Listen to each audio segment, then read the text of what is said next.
And we're live.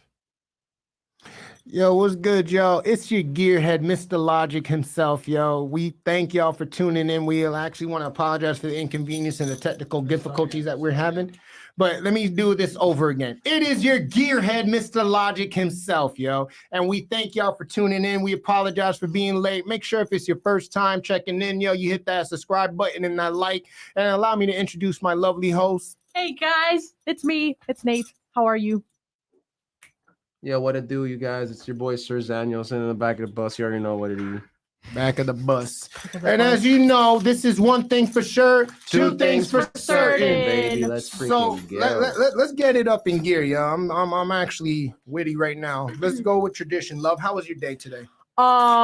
Fucking fantastic. Thank you so much for asking. My professor actually emailed the entire class saying that she was gonna give an extension to the submission deadline for the projects. Bro, can you believe my professor set to turn in a project Saturday, tomorrow at 12 p.m.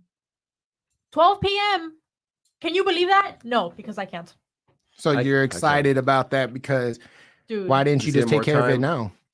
Bro, I have two other finals, another project, and a bunch of other homework to do. There's a whole bunch of single mothers doing it by themselves. Exactly. Nate. Girls get it done. So women get it done. Little girls. No, you know what? Let me stop. Wait, did you say women get a gun? First of all, I would like to say that I do not like the argument of, putting other people's, battles and how they can overcome certain obstacles. Everyone is different. It's the struggle Olympics. You know how it goes. But I'm happy to hear that. What about you? Passed my class today. All right. Yeah, because why don't you tell them what you told me, bro? C's get degrees, baby. C's get degrees. Because all right, so check this. I got my economics class. I was only taking one class a semester, because I had dropped my other classes for reasons. I'll explain those reasons later. But the point is, the only class I was taking, economics, I literally had a 68.92 in the class because, I missed the homework assignments and I was getting average grade points on the actual exam. So I was getting like C's on the exams. So I had a 68 in the class because I wasn't doing as much of the homework as I should have been. So I'm just like forgetful. Lack of accountability. Don't say that you're forgetful. That's lack of accountability, sir. Yeah. You knew better. Yeah, I just forgot. I would be playing video games. You know what I do. All right. And then you keep it in one. And then I get an email alert saying, "Oh yeah, this assignment has been graded." I'm surprised a person like you didn't offer your professor a hand job or something, since you like to be so extravagant. So I did actually. And I'm calling cap. Yeah, I remember the last day of class. I finished the exam and I offered my hand out and shook it. Stupid ass. I said thank you and I walked away, knowing damn well that I had a fucking D in the class. I walked out because, bro, during that final exam, there were students in there that just straight up walked out of the class. They just straight up just went just fucking picked up their bag, their laptops, and just fucking straight up left. And then the teacher would be like, "Oh, looks like someone else gave up." We're like, "Oh, did someone just leave? Oh, I guess they gave up." Yeah, like. Straight up just he said that after they left or while they're leaving? After they left. He's a coward. Huh? Say that shit while I'm still in the room, bro. And we gonna have a different outcome. I mean, wouldn't it not have been fact anyway?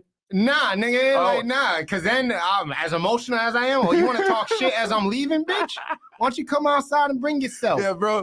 Dude, bring yourself outside. Outside ain't too far from here. You about to got these hands rated E for everyone. I think. You know how hard it is. All right, you know how hard my friends are going out, and I'm here sitting about my life decisions. Okay, bro. I remember sitting there. Counselor advisor lies to me. Sitting there, I'm literally I'm shaking because I'm just like, please. And I'm taking the okay. I remember I was studying for like an entire week and up until I had to actually take the course. So I'm answering. I was studying up until the last moment, and so I'm fucking answering the question. I'm like, oh, this is actually these are actually pretty easy. I don't know what I was worried about. This is what studying gets you. You know what the answers are. Let me tell you facts, because I was dreading taking one of my statistics class, QMB 3200, and when I first transferred to FIU, that was like in my first semester roster, and I was a little overwhelmed with other classes, so I just dropped the class. I'm like, you know what? This is a future me problem. I'm gonna take this towards the end of my senior year, and look at me now, We're definitely cut having from to a worry different about cloth. past me problems. But you know Yeah. what? I worried for nothing because I had a great professor. I studied, took the time, as she said. I really listened to what she, told us the entire class, and I'm like, okay, with enough work. That being like said, studying works. Oh, It's who just would've crazy. thought? yeah, who would have thought Yeah. studying for something will prepare you? Do you guys prefer female or male professors? Male professors. Male professors?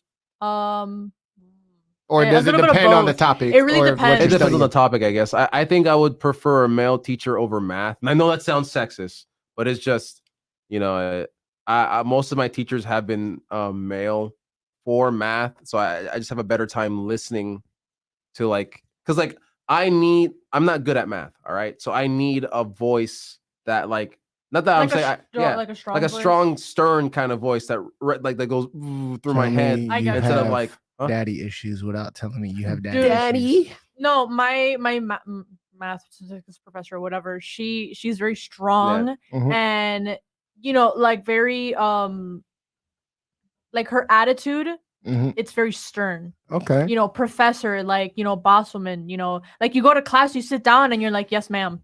Okay, Yes, so she Yes. controls ma'am. the okay. She controls the ambiance, the environment, but like in a good way, because the way that she goes about it, it's like you want to go to class because not only does she lecture, but she also maybe goes off on tangents and conversations with the students, but based on the topics in class. But she's direct She'll do with story times, but it'll go in tune with what we're Okay, learning class. Why did 7, 8, 9? well. So continue. all right, and so I take the test and it was 40 questions, and I remember I was praying. I was like, Lord, please let me pass this exam, right?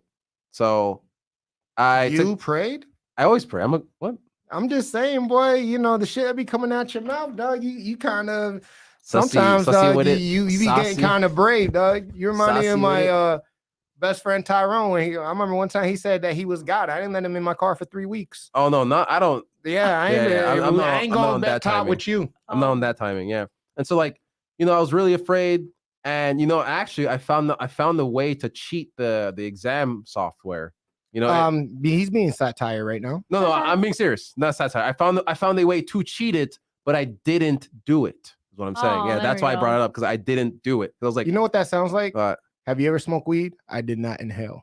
I did not. I did not smoke the weed. No, but seriously, because I was thinking to myself, I was like, look, if I take this exam right and I cheat on it, even though I was praying to pass it, then I personally feel like I'll just be throwing my good grade in God's face, because I didn't earn that grade. Fucking cheated, right? Well, in the words of a bitch ass dude I used to be cool with, if Yeah. you're not cheating, you're not trying. Yeah, I can see, I understand, but I don't condone it. So, the first time I took it, I got a perfect 70, perfect 70 on it. And I was like, and you get two tries. So I was like, you know what? I felt confident. Let me try this again, because even though 70 is a passing grade, I need a 75 to bump my grade up. All right.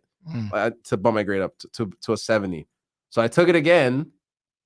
And I remember I was tempted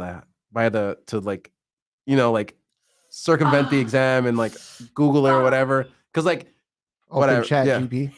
Honestly. And so but then I was like, let me not let me just, and so I did it again, got a 70 again. Perfect 70 again. I was like, I guess I was meant to get this grade. It is what it is. Literally. A win's a win. A win is a win, because I prayed to pass the grade, not the class. so You get what you get and you don't get upset. So I was like, you know what? This is literally exactly what I wanted. I can't be upset about it. So I got up, trying really hard not to fucking break down, shook my professor's hand, thanked him for his time, and I left. And I remember as soon as I left, busted out my phone and I fucking emailed him, because I ain't no way I was gonna go down like that. Ain't no way, especially if I had a 68.92. And so I messaged him. I was like, hey, look, I've been really having a hard time, Oh, you Yeah. try to pull the poor little rich boy, listen, man, I had a hard life. I need some help. I'd really appreciate. And I said to hold on, let me read off exactly what I said to him.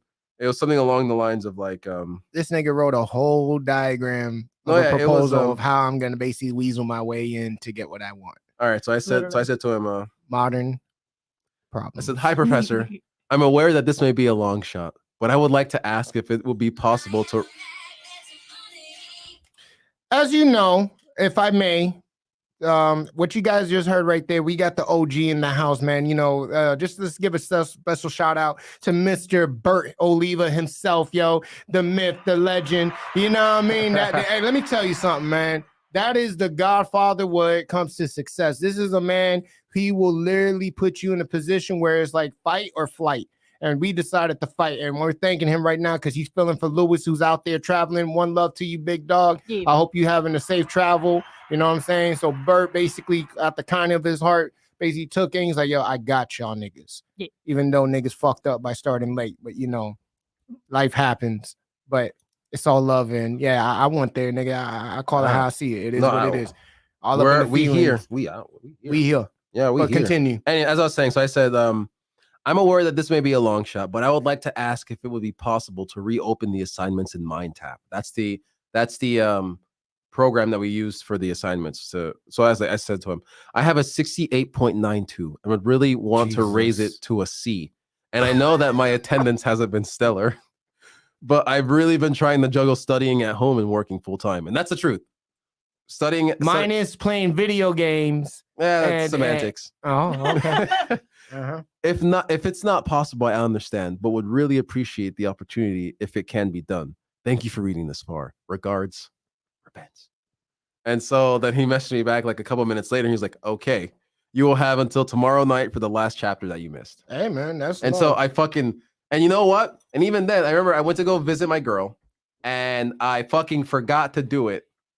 The assignment, it was like maybe like 20 minutes before it had to be submitted.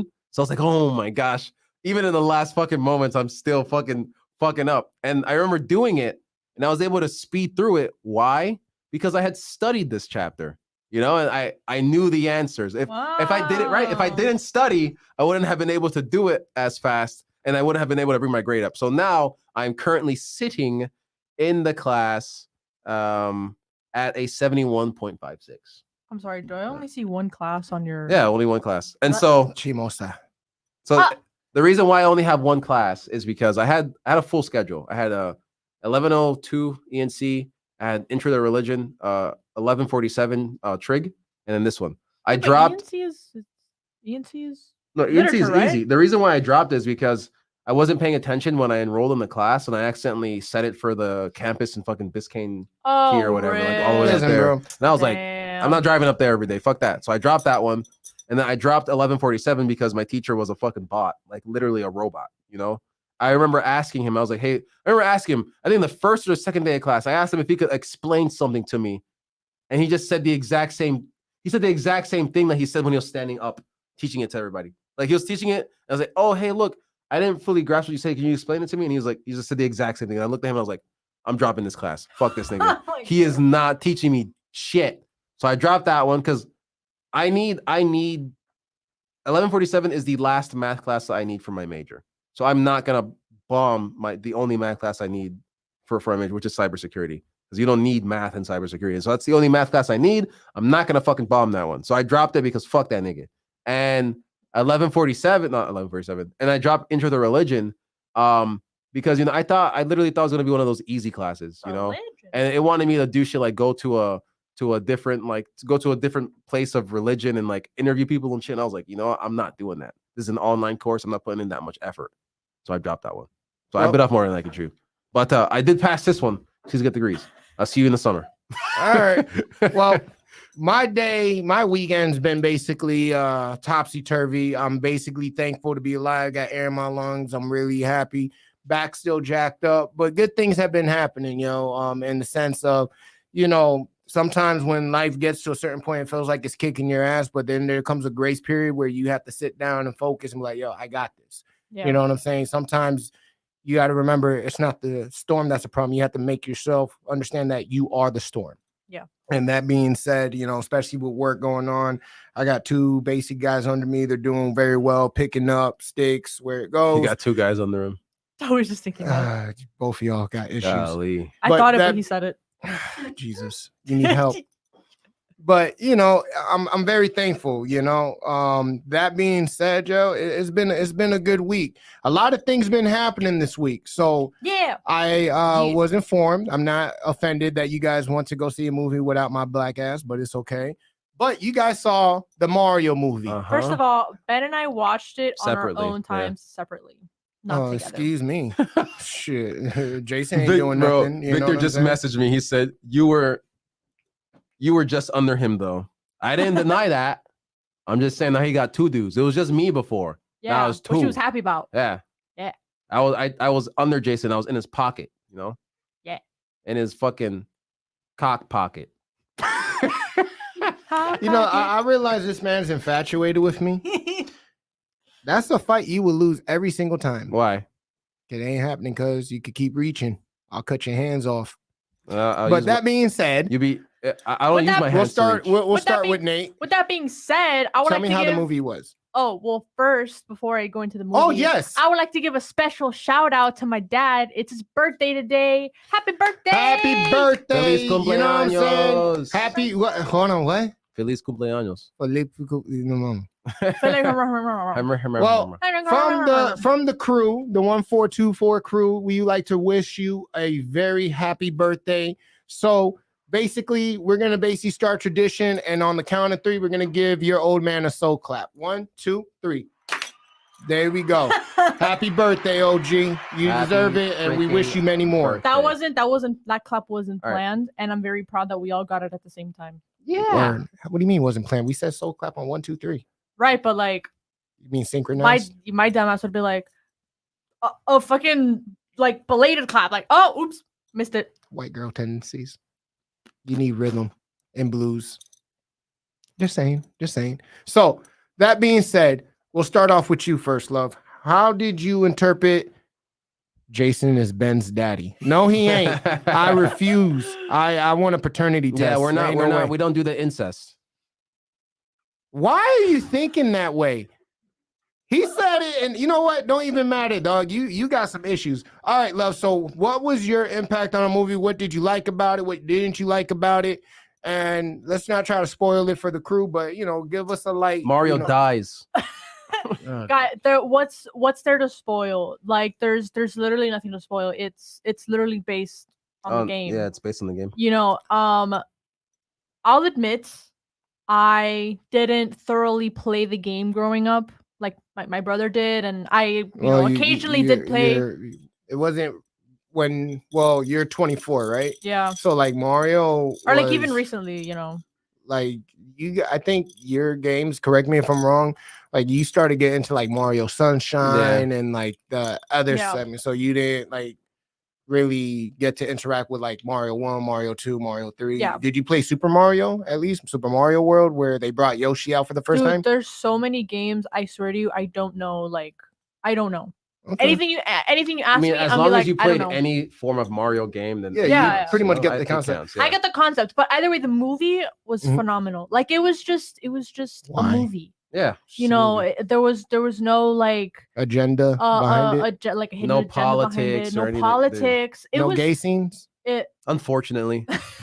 No. No, seriously, there's gay scenes in the No, like. unfortunately, there wasn't any gay scenes. Yeah. Oh, That was sarcasm. Like, This- in my opinion, I feel like the movie was just it was great. It was amazing because you get to sit back and you get to just be entertained, watch them. Like, there were really good scenes. You saw the love between two brothers. Even though the movie was based on the game, I feel like, you know, the producers and the writers did a good job of like implementing certain, you know, scenes and creating certain emotions that you don't necessarily would get in the game. And it was just great. You got to see, you know, Mario basically go after his brother and like look for him. And you really got, and they conveyed the emotion of how much he really cared about his brother. so but they kept the original storyline. Like again, they're plumbers. They're Oh, from New oh, York. yes. Comes from New York. So Oh. they didn't try to give them like some crazy backstory or anything like that. No, Like they I mean- kept it genuine. Yeah, it was essentially just Mario and Luigi. It was just Mario and Luigi, and they, you know, okay, if you've watched anime, it's essentially just like an isekai story. And isekai just stands for in another world, right? So That's essentially what happened to Mario. Him and his Mm. brother Luigi I were just doing learned some that shit. right now. Isekai. Yeah. Isekai. Him and his brother Luigi were doing some shit, and then they ended up in another world, right? And all of a sudden, he's thrust in, and he's thrust into action because, as you've seen in the movie, Luigi gets fucking captured by Bowser. And honestly, the best part of the movie was already been ruined by the internet, and that's when fucking Jack Black was doing the Peaches song. All right, just Peaches, So- Peaches, At least tell me this. Spoil this for me. Okay. Is he like, in the video game, he's always friend zoned Yeah. because she never kisses him. It's like, Yeah. oh, thank you. No, You're such a great It's person. none of that. He gets the girl. No, He doesn't kiss that, her, That he doesn't. That doesn't. They don't show that in the movie. yeah, there's no That's no not his romance. wifey? No, there's not even romance. So, So no. this Okay. man Wait. literally I mean, went out his way to get his brothers listen. back with a girl that he ain't get no buns. no. Listen. No. Listen. Yeah, They in the movie they portray more the emotion that Mario feels towards getting his brother back. You definitely feel that and you see that. With Peaches and Mario, you kind of feel the beginning of like a friendship.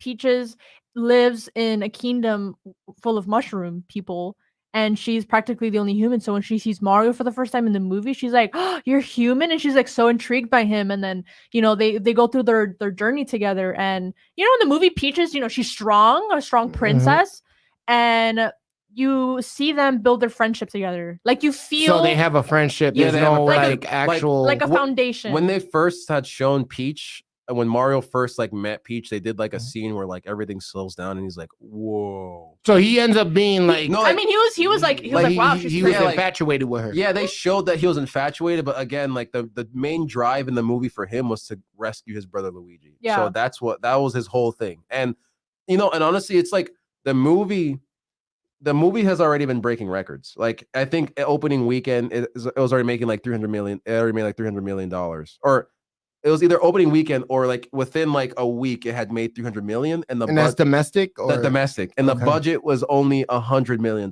So they made their money back, and as of right now, the box office is at $734 million. Right? They already beat out Frozen. Yes, they beat out. never like, seen it. I mean, either they beat out most of most of Disney's animated movies, like recent animated movies, Mhm. and it's just like and right, and so you'll see the critics on Rotten Tomatoes. From the critics side, it has a 54% rotten. On the audience rating, it's like at 90, and it's only like I'd rather going listen higher. to the people than No, yeah, some I only snobby ever dude listen because these who- are the same people that gave garbage like Cuties like a good critic rating, So it's like, and we already understand. The regular person already understands not to listen to critics because these guys are being paid So to Super give this- Mario yeah. is Disney. Super. It's not. No, It's it's Illumination. It's Illumination. Yeah. The same movies that come from Despicable Minions, Me, Despicable Me. Okay, so but is it themed by Disney? No. Because Not No, even it's close. a separate. It's Yeah. like think so of they're not gonna Sony. do like a theme park or anything for Disney. The only with theme Super park. Mario? That's what I'm asking. No, like- because like they're rivals. Like oh, they're rivals. yeah, Nintendo and Disney. I mean, dude, literally, Nintendo made one movie off of a video game, albeit it was one of their flagship characters, Mhm. and it already broke all the records. 'Cause- Why? Because because like here's the thing, Disney, they thought the idea of like buying popular IPs and then Mhm. making movies with them was the key, right? And for a while it was, but then Disney just kind of showed their ass and started showing how little they actually care for audience feedback, right? It's one of the Yeah. instances of where they probably believe that the people don't know what they want. We give them what they think that they want, but that we are being very vocal in regards to what we actually want out of our entertainment. And Nintendo listened, and I wouldn't even say because they even care about characters, or they care about the people, but it's because they care about their brand and they care about how people view their brand. That's what I think Disney doesn't care about, because it's like they're too big to fail, right? Do you really think that if they actually cared about how the majority of their consumer base views them, they'd make the garbage that they make in the way that they do? They honestly wouldn't. What they're trying to do is appease the very vocal minority on the internet without thinking about the actual real people that live in the real world. Well, Ray just put that Universal is making a park for Mario. So I'm a Universal fan. No disrespect to those who like Disney. The only thing I have ever really liked out of Disney movie wise was Lilo and Stitch. That's my shit. Mulan was my Like, ish. You like Musu? Mushu. But The sun I on like you, I the sun love on your Stitch cow. because like Stitch to me, reason why I love the movie is because the culture in it. Yeah. You know, like the beginning of the song when the fact she's trying to feed the fish. You know, Lilo's very Lilo's advanced for her so age. cute. Yeah. I And with the know. whole Elvis Presley thing, you know, and Bro, and it hit home. the thing is like there have been girl bosses in media for as long as I can remember. Like there have actually been like girls get it done type characters in media for as long as I can remember. And the only But reason why Nani's thick too. Nani, she's and she was thick. 19. So Hey, you know, it's all good. It's all good. Listen. We grown, She she an grown. adult. There's few cartoon characters I would get with. Jasmine, okay, From Aladdin. oh Jasmine can get Jasmine was 14 in that movie. I don't care. I was a teenager. Oh, yeah, Oh, yeah, okay. okay. Okay, wait, Okay, hold okay. up. I would like to explicitly just put this out there. They are talking about their teenage mindsets, what they thought, not grown men mindsets, because that could be Thank you. very. Yeah, yes. I was waiting for you to finish talking, and I'm like, yeah, Man go ahead, said, keep I talking. don't care. Why are you trying to set me up for failure? Thank you for defending me and verifying. Yes, I was 18. I wasn't even a teenager. I was a kid when Aladdin Yeah. came out. It would be Jasmine, the girl from El Dorado. That girl was dumb thick. Nani from Lilo and Stitch. She didn't even have ankles in that movie, Nani. That's how fucking she was just she was a Samoan. Yeah, Oh Lord. man, yeah, she was a fighter too. Domestic violence, Holmes. Like she put hands on you. You know that shit was gripping. So, final thoughts about the Super Mario movie, though. I would watch it again. You would watch it again. Yes, and I'm excited because like they're gonna make other movies. They're gonna make other it movies, yeah. Okay. And to Bro, go imagine the Legend of Zelda movie, bro. back. Choice. Nah, screw that guy. Why? Link is an idiot, man. He got friend zoned, dog. Bro, You it's gonna not go fight it's- Dungeons and Dragons for a girl to just say thank you? Nah, it's man. not his fault, bro. It's not his fault. It is his fault. He chose the path. No, but bro. final thoughts, bro. If you want to go into fucking Legend of Zelda lore, I'll do it. I watched a lot of videos. I'll do it. There are multiple timelines for Link, and everyone he gets reincarnated. And like there's the darkest timeline where he dies and he becomes a hero shade that trains another Link in Link to the Past. Mhm. And then there's the light. Hold on, darkest timeline. There's the Twilight Princess timeline, and then I think the main one is like Is that the song? Legend of Zelda. Link to the Past. That's the song that Jack Black Ocarina of sings. Time. Link to the Past is my staple Oh. because that's what I grew up on when I was a kid. That was the game. I'm playing it now. I'm a little mad because I don't remember everything, but it's Yes. definitely challenging. So, final thoughts on the Never Super Mario mind. movie? No, it was good. I thought the movie was good, and it shows that hey, look, honestly, it really American Western movies are really showing their ass right now, if I'm being completely honest. And it's just ridiculous how they keep pushing out like they keep pushing out, a lot of like commentator YouTubers are calling the message, Yeah, And- Bert, we heard that. in regards to like identity politics and like critical race theory and stuff like that, colorism, that sort of nature. It's like my thing with that is there are many ways to show that and get people thinking about it without making them suspend their disbelief, because we watch movies to be entertained, not to be lectured to or to be reminded that a narrative. exactly, not to be reminded that the world that we live in sucks. The main thing that I Yeah. hate is when you hear that movie's being remade to better suit modern audiences. And it's just like, bro, that's how the movie's gonna be fucking trash. And Japan, or Nintendo specifically, they had a really heavy hand in the production of this movie, even though they're giving it over to an American movie production company. They had a heavy hand in it because they wanted their brand portrayed in a way that would best suit as many people as possible. And this is the evidence of what happens when businesses think with their wallets instead of with politics. If they're worried about the bottom dollar, then they're going to do something that people can't even get mad at. Like, bro, you cannot get mad at the Mario movie because it didn't do anything wrong, nor did it marginalize anybody else. Because Peach, she still had her girl boss moment. She was the princess of the Mushroom Kingdom. And, and I could argue that Peach would be the main reason as to why Mario was able to succeed, because she helped Mario get to where he was She able played to her go. position. Exactly. Okay. But she didn't outshine Mario because it's the fucking Mario movie. You know, it's about the Super Mario Brothers, not about Princess Peach. You know, Yeah. but That nobody. was very carefully like. Yeah, they did it. Like I said, Nice. Nintendo had their hand really in it, because there were some reports saying that they had to tone down how Illumination initially wanted to portray Peach, because Nintendo thought that it took away from Mario because it's his freaking movie. But she still had her moments. Bro, I remember that one scene when she hopped on that. No spoilers. Anywho, I haven't seen it yet. no, yeah, great movie.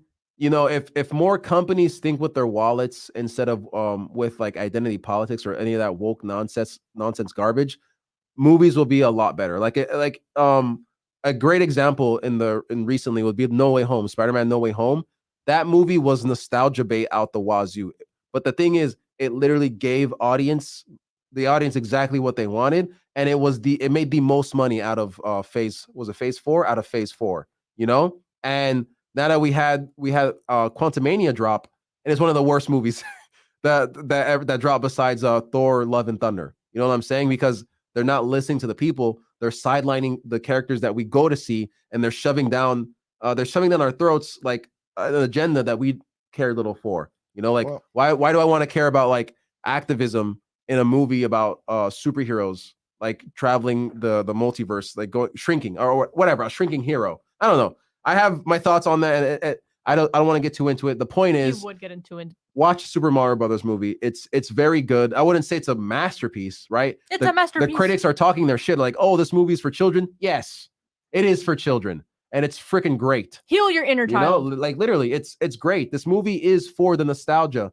in you. You know, and I loved it. and it meets Alright. it. It meets So it. that being It said, does. even though I didn't see it, from what you guys are telling me, I'm very interested. So for our audience here, definitely go check out the movies. And when you check out the movies, let us know what you feel. Let us know what you think about it. I'm definitely gonna go see it. I just gotta find me a lady friend. Yeah. You know what I'm saying? And Hello.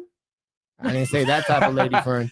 Hi. You know what I'm saying? But it's nice, like you said, bro. It's nice when a movie is just basically orientated and something for the kids that is safe for them. Exactly. Like, you know what I'm saying? didn't Like, have- they're not going to You don't have to try like, to target them or Exactly. basically introduce something. It allows them to actually unconnect from the world Yeah. and actually enjoy something Their that youth. their parents grew up on. You know what I'm saying? So it brings in that, and what it you guys are bridges telling me, yeah. it brings them together. It's like, well, mom and dad were into this. I like it too. Now you have something to basically share with your child. So that's pretty fucking dope. And what Yeah. you said there was actually a very good point.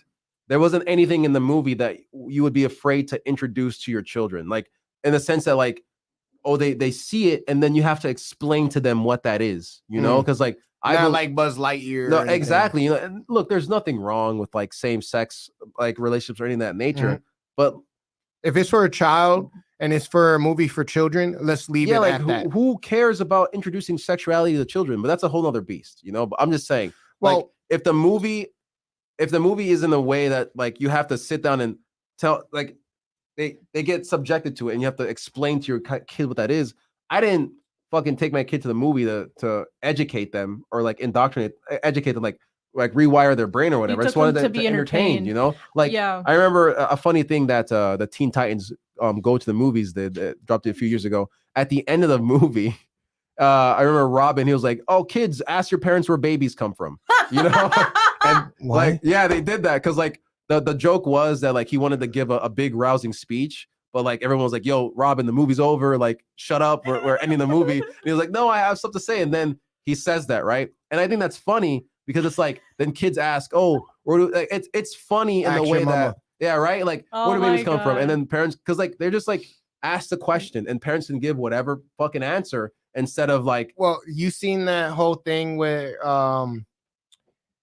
the kid's asking both his parents, and the kid goes, Daddy says that babies basically are born and that we're not apes and whatnot, yeah, and that we're spiritually born. And he goes to the mom, and the mom's like, no, we grew from evolution, blah blah blah, Yeah. and we came from monkeys. And the girl goes, Daddy, is that true? He's like, no, son, she was talking about her side of the family. Oh, Like, yo, that's how wow. you fire back. I mean, to be very honest, like if you think about it, you Mm. know, from what they teach us in like the basic sciences, the developmental stages of, you know, children's lives is at a certain point, like maybe below the ages of like 8, Mm. kids can't really grasp the concept of like No, they're innocent. of like the sexual. They're innocent, you know. They're not hitting puberty yet, so they don't, you know, they don't have that side of the brain that induces develop. that hasn't developed, you Or know, that being conscience. infatuated or the conscious, you know, fact of like, you know, I like girls, or I like boys, or I Well, like whatever. Now you that- you like Mhm. the as a kid, I remember liking the attention from friends, not the attention from a certain gender. Like Facts. it was, I wanted to make friends, I wanted to play my you dolls. wanted to vibe. I wanted to play dolls with somebody who wanted to play dolls with me, you know, at a very young age, or play make pretend, or play hide and seek. Like that was my Be a child. I was to be a child.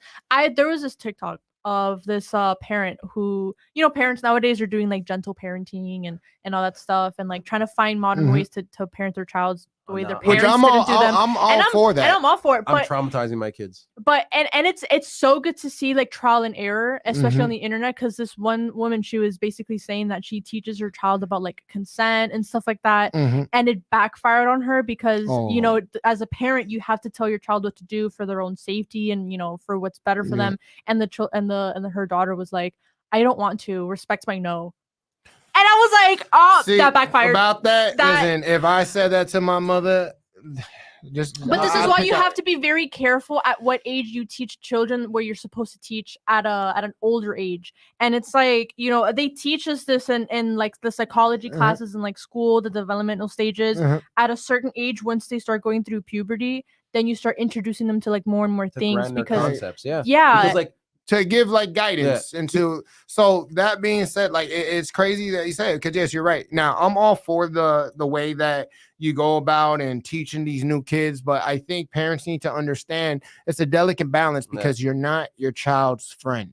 yeah, Like one Yeah. thing I tell my nephew you're not friends or and you're niece, equal. I am always going to be there for you, Yeah. but I ain't your friend. Your friends, you could play those games. I'm here to basically set you straight, make sure you're good, make sure that, you know, you got a good head on your shoulder. I'm your backup.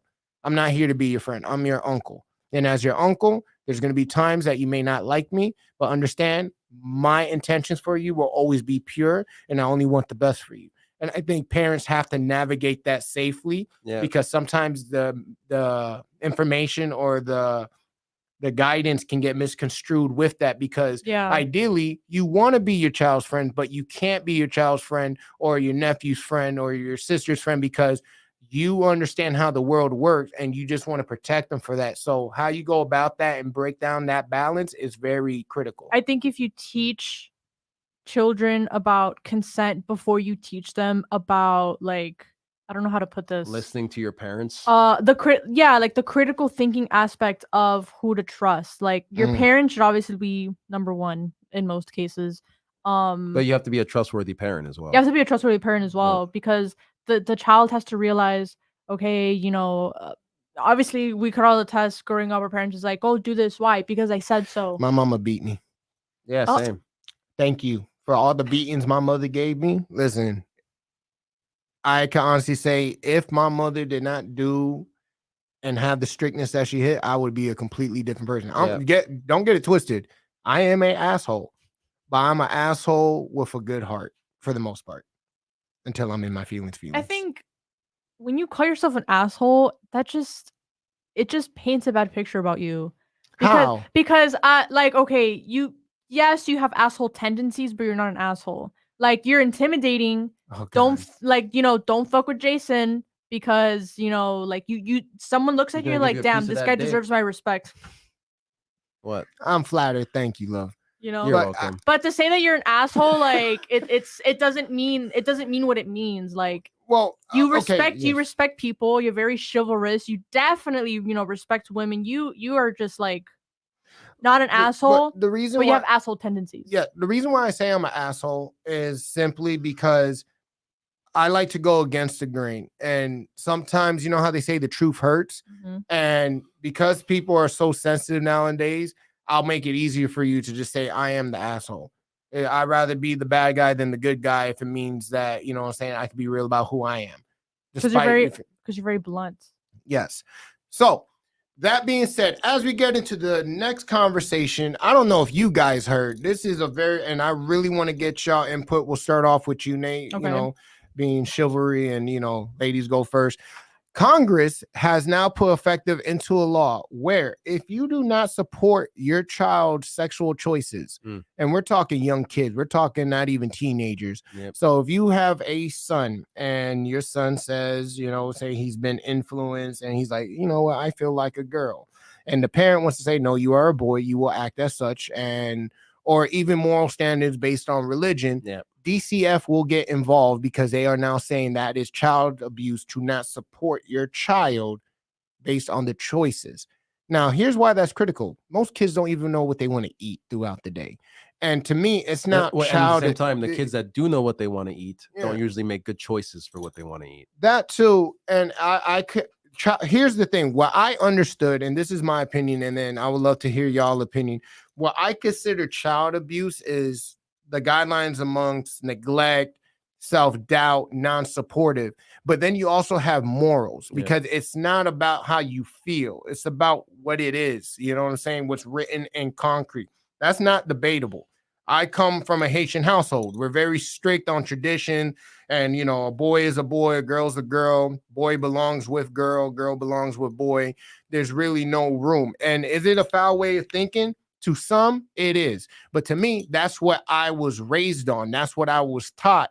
So for our government to say, well, that's abuse, hurting somebody's feelings is not abuse, especially when it comes to a child. So how do you now raise your children? Because that's a fear. Can you imagine? You catch your son wearing the heels of your wife and you basically correct them. He tells his teacher basically tells DCF, oh, you're abusing your child. So now that Congress has gotten this far and it's H-R H-R's 1379 Protection LGBTQ Youth Act. That is it. It is now into full effect. You being a woman, right? A young one, seeing that, we all have friends who are gay, straight, transgender. How do you feel being told that if you don't support what a child, not an adult, not what an elder teenager, a child, if you don't support what they want to imagine or think, it would be considered abuse? How does that make you feel? So, to be very honest, this is all very weird.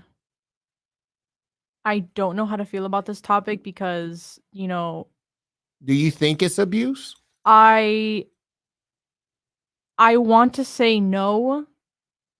I personally, I think it's how you go about it. Okay, look. So personally in my life, I don't know a lot of transgender people. Okay. Only the ones I've seen on social media. But you have gay friends. I have gay friends. The only thing that I can attest to is having gay friends. And when I was in high school, I went to a middle school / high school, and I was on the basketball team, and the team there was middle school and high schoolers on it. And this one middle schooler in particular that was on the team, she was gay, but she didn't come out to her parents yet because, her parents were not so supportive of like her choices. Yeah. And it came to the point where, she had told us and confided in us that it like took a toll on her because she had to lie. She's going through the stages of like her developmental life of she's trying to figure out who she is, trying to figure out what music she likes, how to talk to people she likes, how to talk to people she likes, because it doesn't matter what gender you are. If you like someone, you get shy or you get nervous. We all feel the same things when we like someone. And going through these stages in your life, you're going through puberty and you're trying to figure yourself out, becoming, growing into an older teenager, a young adult. And it's these moments in your growing stages where if as a parent you're not careful, it could lead to like trauma as a young adult, which at this point, can you really avoid trauma? Because all of us are a little broken inside, I think, you know, in some way.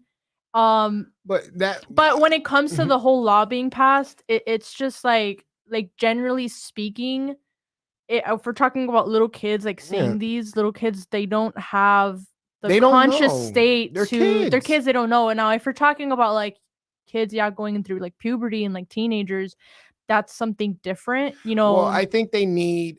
Well, when you bring that up, right? I think Because if Mhm. there's something that I will attest to are the facts.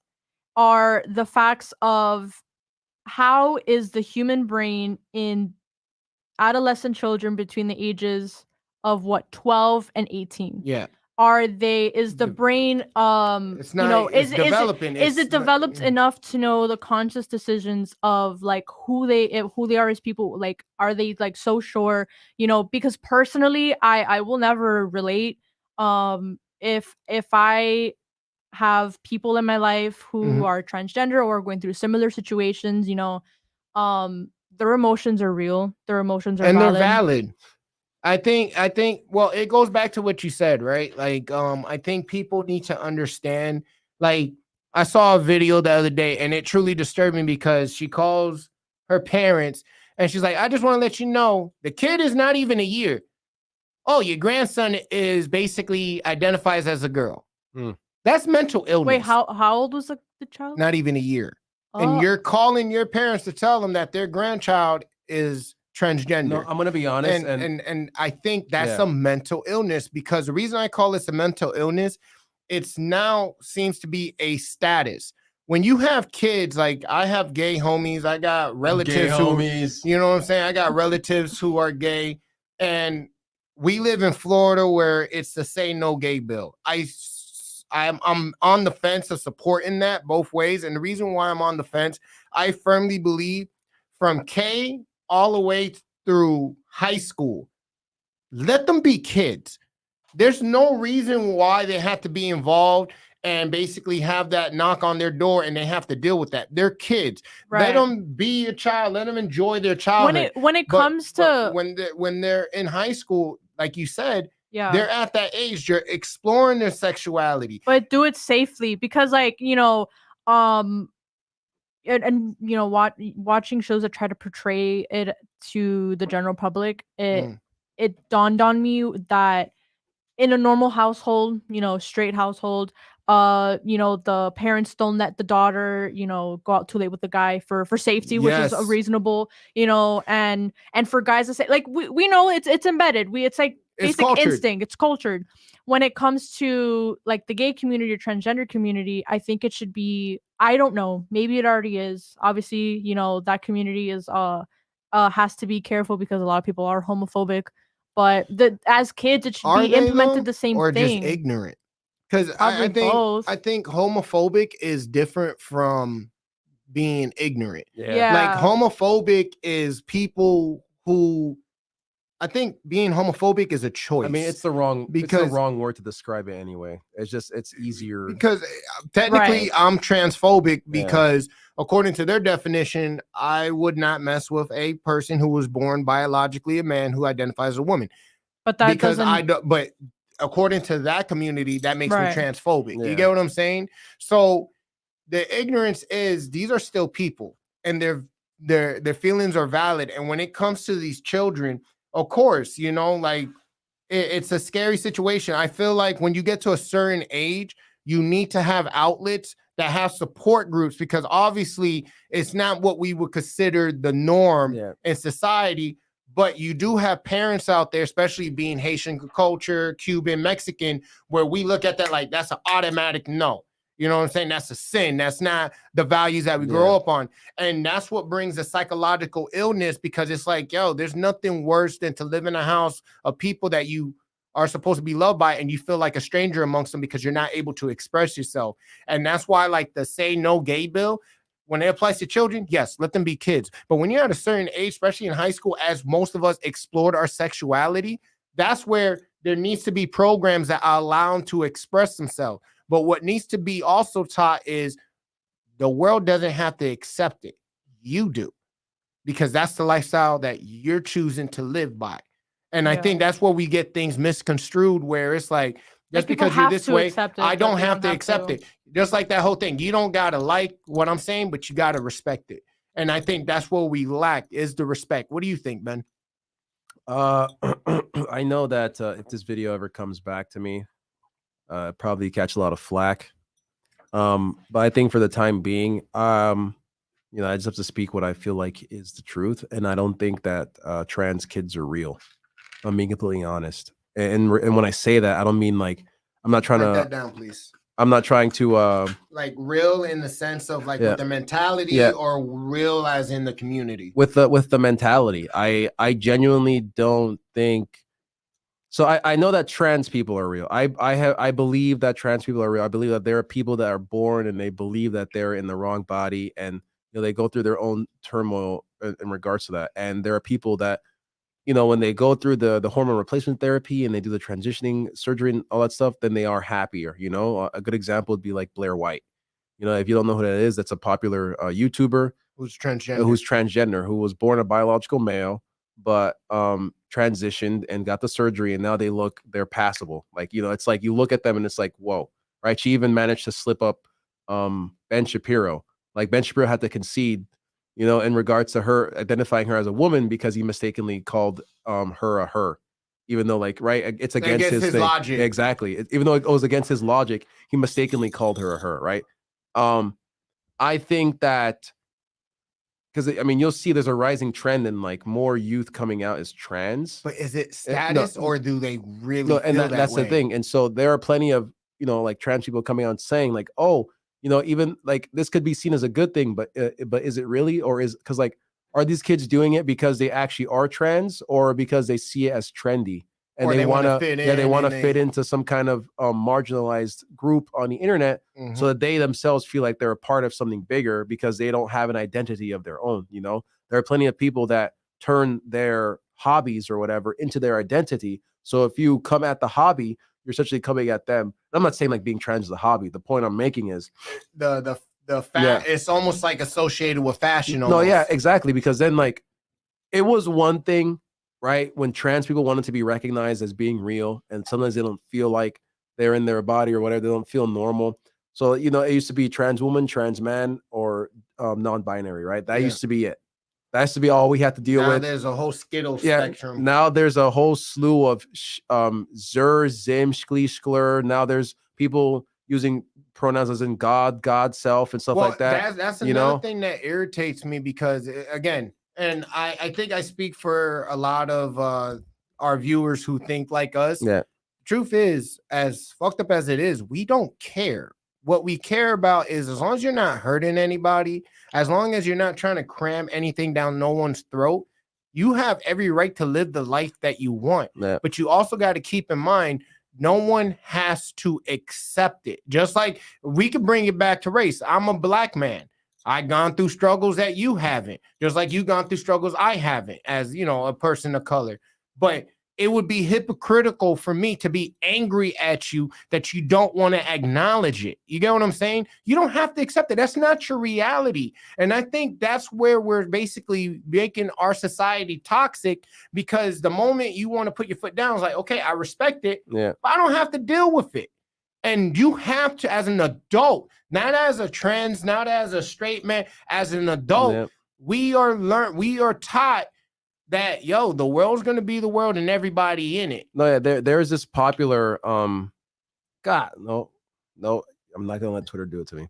There's this popular this drag queen teenager. His name is Desmond Napoles or whatever. I remember when he first started becoming popular because he was like going to drag shows and like doing like burlesque and stuff like that. And I remember like seeing like interviews with this guy, and this kid looks like he's 15 now, around that age, but this kid looks like drugged out like all the time. I don't know how to explain it, but he literally looks like he doesn't know where he is. Like Orlando Brown. He looks like he doesn't know where he is. He's probably high off of some drug, and that's just me talking my shit, right? So I could be wrong. The point I'm making is I believe that there are definitely parents out there that put these things on their children in order for they themselves to feel some kind of void of wanting to feel special, but because they can't do it, they have to live vicariously through their children. And whether That's dangerous, right, though. and that's not only with that, because there are plenty of other instances where parents live through their children, whether it be like their dreams and hobbies, like sports, right, Like, you learning an wanted to play instrument, right, basketball, you can't force your kid to do something that you wanted to do. So like, and so like, and it used to be, right, because as a kid, I used to put on my mom's high heels because I thought it was funny to like wear them and like, oh, look at me, I'm taller, I put on my dad's boots. Right? I thought it was cute. You just put on your parents' shoes because you see your parents as like a superhero, and these are look at how huge their shoes are. You're like, wow, so big on me. Yeah, and it's like when you like put on your parents' clothes or stuff like that, and it's just like, and now in the modern era, if some of these people, if they would have witnessed their child do, they'd be like, oh my, you're trans, even though that's just them being a kid being exploratory, Well, continue. And I also believe that like with this whole thing of like pushing the transgender on children, they're effectively erasing a subset of two. As Mrs. What's the to you, I put on my mom's wig and looked her in the mirror because that was my true self. Well, it also comes down to your parents being your hero. No, yeah, you know what I'm saying? You're trying to emulate your parents in a way, and it's like, and they're also erasing tomboys and they're erasing femboys. What's a tomboy?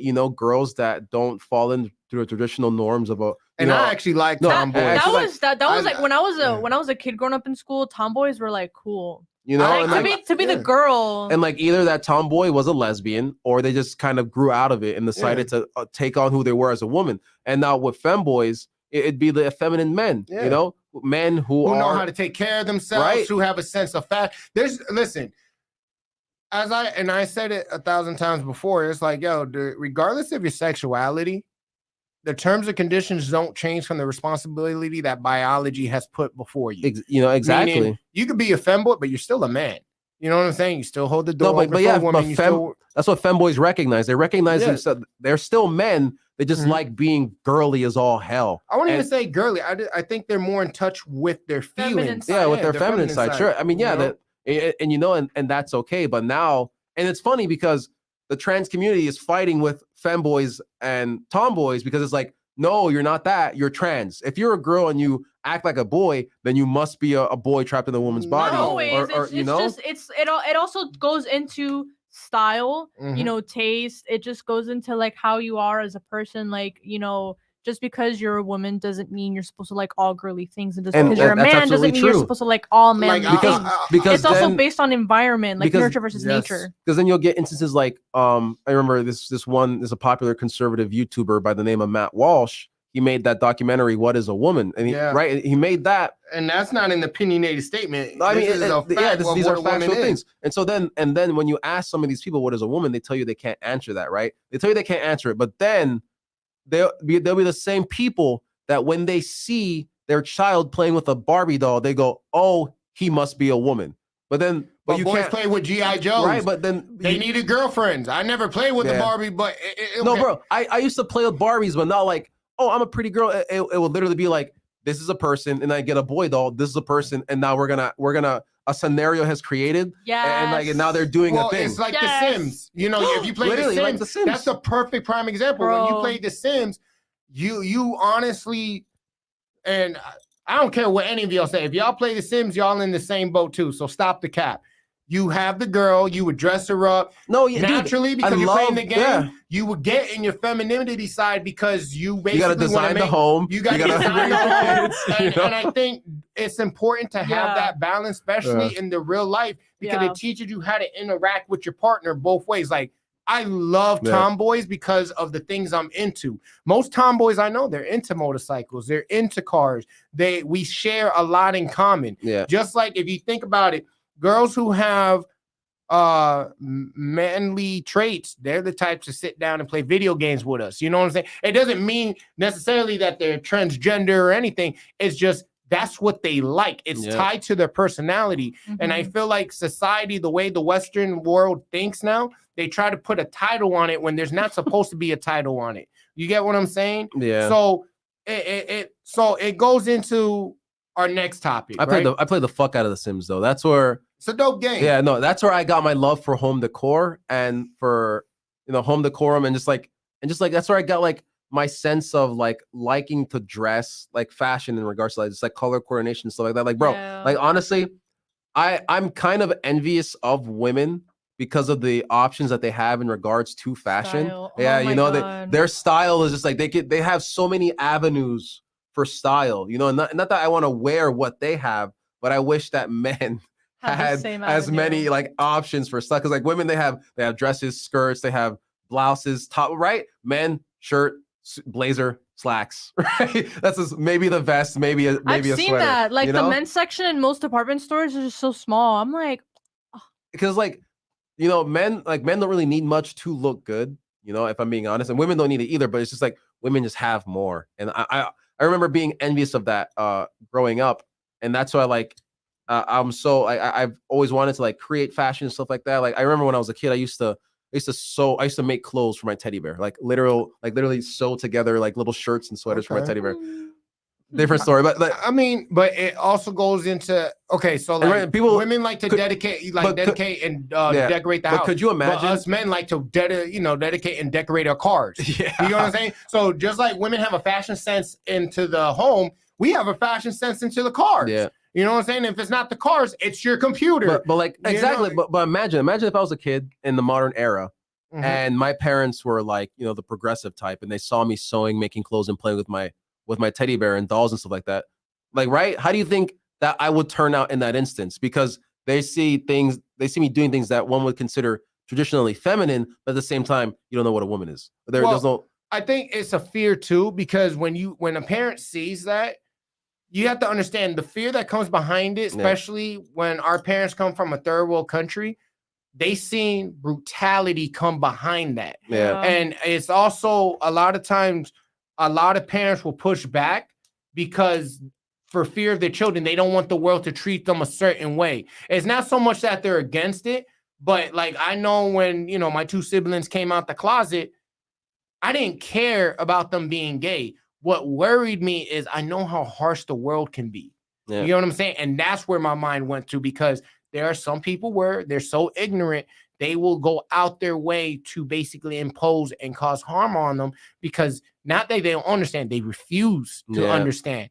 And they think because what they were taught was correct, and that in their eyes, the other person is incorrect, they have authority over them to be that way. Yeah, they just And have the that's moral high ground in yeah. regards to what it actually is supposed to be. So, and it's just crazy to me. Speaking honestly. on that, as we basically, so with Congress passing that law, what are your final thoughts on that, love? we are just heading into unprecedented times, and I just hope, this doesn't create like a lot of chaos. Like, who knows what's gonna happen? Fair enough. The sexual revolution was a slippery slope, just as everybody else predicted. People, do not let the government raise your children. That's exactly how they're gonna fucking get you, dude. They're trying to separate the pillars of society, and that's a strong familial bond.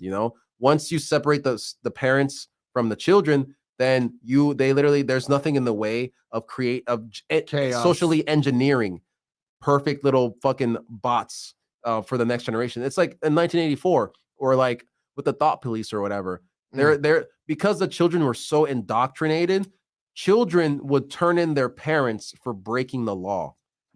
That's how far gone they like were. the one kid who called the cops on his dad because he ran a light. Yeah. And Oh my! but here's the thing. Wow. To somebody who doesn't understand, is the kid wrong? Yes and no. Yeah, because their parents did a Life. good job in the sense, if you see something wrong, you report it. Yeah.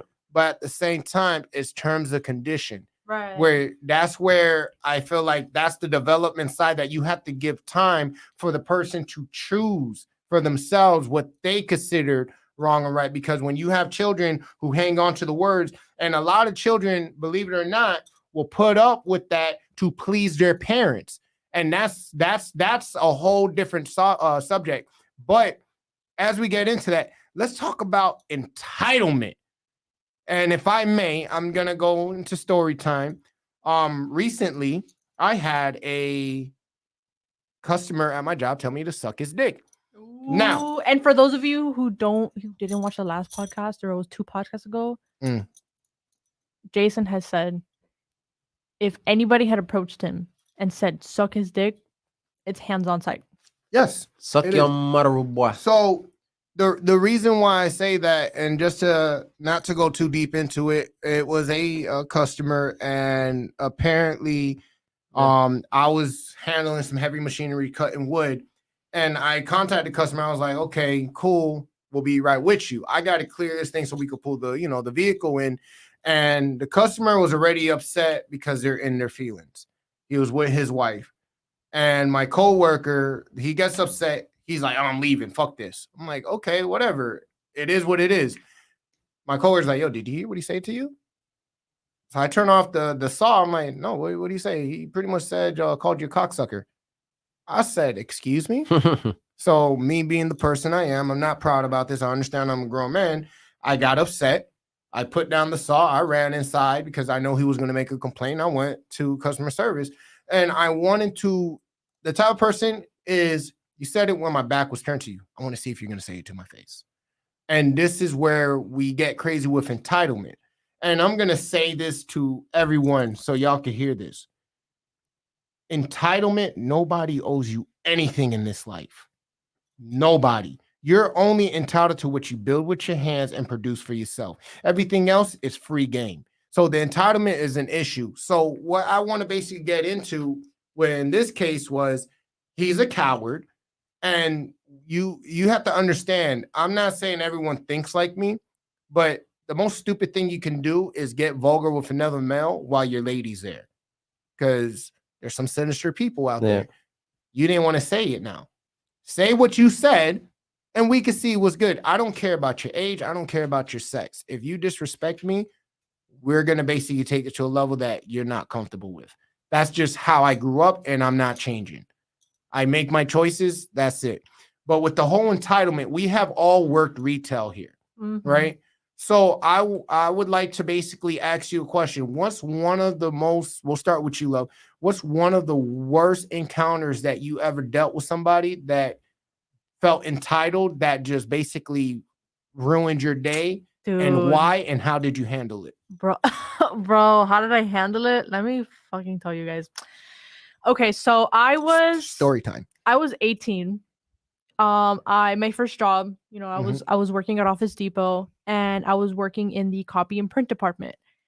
And in that department, the line was fairly a little long. It was just me. I'm pretty sure I was either alone for the rest of the shift or my coworkers on lunch, but I was just by myself. And there's a setup that you have to follow when you go into the copy and print center in that specific store. If you need a service done, you go to the line. But if you just need to use the computers, which are on the other side, just go use the computers. Don't make the line. And I'm finishing up my customer. I see this lady on my peripheral. She goes towards the computers, and she's just like standing there. Maybe she's like waiting for something. It becomes available. As soon as I finish ringing up my customer leaves, I handle the next customer in line. And then, I take their stuff, I go back to this, do the stuff. And this lady, she looks at me and she goes, excuse me. Yes. I was next in line. Don't you see that I need help? And I said, I'm 18, I'm very, I'm a very, timid person at this point, not looking for confrontation at all. So I was like, oh, I'm sorry, ma'am, you came to the computers. I genuinely thought you were going to use them because you don't need to use the line for the computers. If you need help with the service, you would have to make the line, and I pointed in the direction. I tried being as professional and nice as possible. And she was going off on me. She was so upset. She felt so entitled at the fact that she thought it was okay to skip an entire line of people, go to the side, and then complain that I wasn't helping her. And then, mind you, this place, I get a lot of regulars. A lot of small business owners come in and they do, projects for like their businesses. So I know most of the people in the line. And this lady was just going off, and I'm like, oh, I'm sorry, whatever. And then she was like, no, let me speak to your manager. So, I call him over, and he heads over. And this is an important piece of information from the story. My manager, he was black. the old lady, she was also black, and she thought it was okay to bring in race. She said that I was being racist, and that genuinely made me feel so bad because I was not being racist at all. Yeah, they make you feel like if you're and I was like, oh my god, I can't believe this is happening right now. Oh my god, this was my first ever rude customer interaction at 18 years old, my very first job. And so, you know, they're in the corner. This lady is talking so loud, like I'm literally right here in the same room making a scene. and making a scene, and you're talking shit about me to my manager. And so I start crying. She literally made me cry because I didn't know how to handle the situation. And so you know, I first tell, you know, my manager what was going on, and then she starts interrupting, and then she starts, you know, talking, you know, her side of the story. And then next thing you know, she's talking, she's pointing at me, she's saying all these rude things about me. And then I start crying, and I mean, like bawling tears. I go into the break room. I leave everyone in line. I leave them. I drop what I'm doing. I go in there. I was so overwhelmed. And my manager, he comes in, he calms me down. I'm in there for a few minutes. I come out, and there's this one customer who waited for me to come out, and he looked at me and he goes, "You did nothing wrong. That lady was very rude. She had no reason to be so rude to you." Did he defend you in front of her though?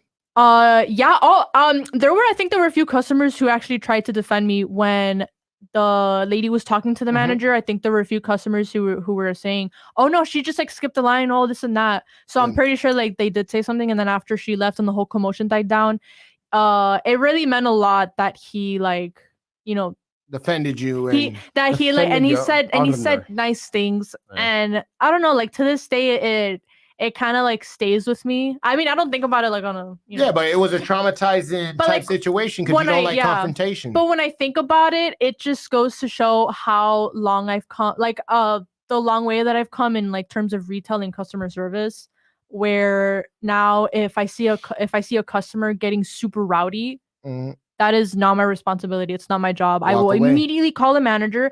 I would say, you know, I would obviously let the customer finish what they're saying, and I would just say, "Let me get you the manager. Let me get you the supervisor. They'd be able to help you out." And just leave, because I don't get paid enough to be screamed at customers, and I don't hold the mental capacity to let somebody ruin my day. Amen to that. You know, and I've learned to stand my ground, put my foot down, and you know, like at my current job, you know, some customers like they'll get rowdy, sometimes they'll curse, and I will deadass say, "Excuse me, you don't have to curse at me. I'm just trying to follow policy. If there was something that I could do to help you, I promise you I would, but I could get in trouble if I break policy. But let me get you the manager so they could try to." You still find a solution for I try to find a solution, but my go-to is always like, "Don't disrespect me. I'm just trying to help you. I'm only trying to follow policy." Okay. And that's it. Because that's just I don't get paid enough. Facts. What about you, Ben? I know I've had instances where I've had rowdy customers, but you know, and while she was explaining her story with the old lady, first off, I fucking hate monkeys. Firstly. He's being satire, y'all. I can't remember because I know I've had those instances, but I genuinely can't remember. Like I know that I've had them, and I can feel like a fire building in my stomach, remembering the feeling that I had gotten running into those customers. Like even now, I can feel like knots forming in my stomach thinking about the instances where like somebody pissed me off, or like they were like disrespecting me in a way, but I can't remember anything specific. Because my philosophy with instances like that is, I mean, literally with that said, I don't get paid enough, and I promise you, I'm gonna forget you the next day. And after a while, they kind of just like start melting into each other, and it just becomes a blob of a memory. Well, no, so I genuinely do not remember anything specific, but I know they've happened. But you remember the feeling, but you don't remember the phase, because I mean, that's not important. Yeah, I may sound immature saying this. I guess the way I grew up, I'm very defensive. Like if you challenge me, well, we gonna find out today. Either three things just happen: I'm knocking you out, you knock me out, or we both canceling each other out. I remember this is years ago working at Best Buy, and it was a white kid, and it was a little racist, but in the Bay, we have to call the cars to drive in. And I'm playing my music. He drives in aggressively, not paying attention. He could have hit something. And at first I thought he was someone from district, white dude gets down and he's like, turn down the music. I said, he's like, turn down the fucking music. So I'm like, oh shit. So I turned down the music. He's like, yeah, I just bought this. It's not working. Fix it. So at this point, and this is the thing, you have to remember, regardless, you have to stay professional. Yeah. You know what I'm Ugh, saying? You I know. have to stay professional, because I feel like if you lose that professionalism, you lose. technically you lose Yeah. the fight. So he buys one of those transmitters for like the radio station, and he's like, yeah, it's not working. So I go to his car, I take his cigarette lighter, I plug it in. I'm like, yeah, your fuse is blown. And he's like, so fix it. I'm like, no, you can get the fuck out my bay. And I think his eyes opened like a deer in headlights, because he wasn't expecting that response. And this is how I feel like, and this goes from retail, restaurants. And I'll say this to our viewers: you have to understand, you don't know what somebody's going through. And I'm not saying I'm passive or dismissive on the fact, but the reason why I'm so strong on respect, speaking for myself, is I understand how real life can be. And when you have that entitlement issue, not only are you putting the person that you're being aggressive at risk, you're also putting yourself at risk, because some people do not care. Some people are hanging by a thread. And that whole entitlement issue is scary, because I'll even ask you guys, being that you guys are young, and before I even go that, I owe you an apology, love. For what? Because I'm always calling you a baby and whatnot. You are a grown woman, so allow me to properly apologize for always referring to you as a baby. You are a grown woman, and I apologize because I know that's disrespectful. So I apologize. It's okay. It's okay. That being said, what do you guys think that it's a generational thing? Meaning, do you feel like nowadays the ones being entitled are the boomers, the millennials, disease, or do you think it's well-rounded all around? No, everyone's entitled. It's a lifestyle thing. It's not even a Yeah, generation. It's a lifestyle thing. If you I lived your agree. life in a certain way to where you weren't checked, then like imagine you, like, let's say motherfuckers out in fucking Los Angeles, right? And I mean in like Silicon Valley, not like where they're at, where there's actual poverty. Yeah, I mean motherfuckers that live with the Privilege. that privilege, right? Mhm. And they walk around and they see people like wage slaves or whatever, and so they live their lives having things given to them with like little to no resistance. So when they don't get it, they act out in a way, right? So imagine some motherfucker that lived in Silicon Valley, West Side, they had the fucking $1.9 million house on the hills or whatever. And they come down to Homestead. I mean like Homestead. I don't mean like Miami. Yeah, I mean Homestead. And they try to like talk to someone as they go to the motherfucking Publix on Alapata over there by Southland Mall, and they try to talk to someone to ask them where the fucking acai berries are or whatever, And it's like the gentrification. Yeah, right. And the way I see it's like I could only imagine like they probably have that voice like this, and like if they're not getting what they want to speak to a manager or something, like I can only imagine how that interaction would actually go down. But it's not like, but how old is that person you're envisioning in your head that I just described to you? Early 20s, right? So it's not a generational thing. It really is a lifestyle thing, because there are people in their early 20s that act like that. But then you got the boomers when something happens and something's not going wrong, they're complaining, they're yelling at you in your face or whatever, talking about back in my day it was like this and that. But you're like, bro, I think for boomers it's more of a lack of knowledge for like technology. Yeah. Like it's they want things to be done for them because they don't understand. Versus young, it's like it's I'm a better lifestyle than and they're you. spoiled. It's either I know better than you, or I know more than you, so I am morally superior, or don't you have any? It's either that or don't you have any respect for your elders? And on the millennial side, it's like how can I explain what millennials are? It's like I think millennials forget this. They I forget breathe like you. yeah. I bleed like you. We are the same. So the only thing that is different is your ambitions that you have in life. But if you want to basically go pound for pound, we're exactly the same. Yeah. And you're not entitled because, and I'm going to say this again, even if you're paying for something like, say, restaurant, I see some people talk so carelessly and like heartless to these individuals because they see they're not making that much and they feel that they have the right to talk to them because they're a paying customer. And it's like, no, we don't need your business. You know what I'm saying? And it's like, what do you guys think to make this work and to bring it? What do you think has to happen? Yeah. You know what I'm saying? Because what I feel like what happens with entitlement, it's almost like in school. You know what I'm saying? You're here trying to get your education, and then you got some of these professors who feel entitled, like they're the ones fucking your mother or your father, like they raised you, and they feel they could talk to you a certain way because of what they have acquired into their life. How do you feel like is the proper way to break that down and to shut that down respectfully? So I think it has to go both ways, though, right? Because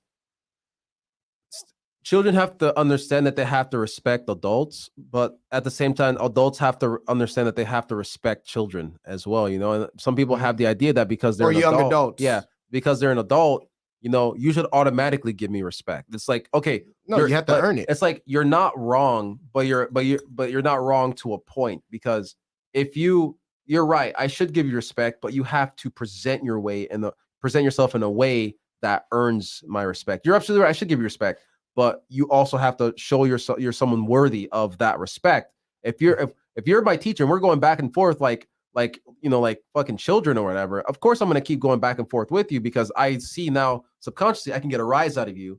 You're not right. So you're going to instigate. You know, exactly. Like it's not even like on purpose in some instances, right? It's a like, defense. It literally, like it was like my sister. I remember my sister, she was telling me a story of how she was in class and she said to her teacher, "Oh, you need to shut up." And I remember just seeing her. She told me. I was like, I'm sorry, that's wrong. No, I was like, What? yo, I was like, but I'm thinking to myself, like, is it even really her fault, right? In regards of like, yes, she shouldn't be talking to her teacher like that, but it's like, what is that teacher doing that's making it to where she feels like she can just fucking say that to him? You know what I'm saying? Damn. Like, what is that teacher doing to where she feels like, well, there's she always can say three that with, sides like, to a story. No, you're your absolutely sister's side, the teacher side, and then there's but the like truth. my sister's side is she's wrong anyway.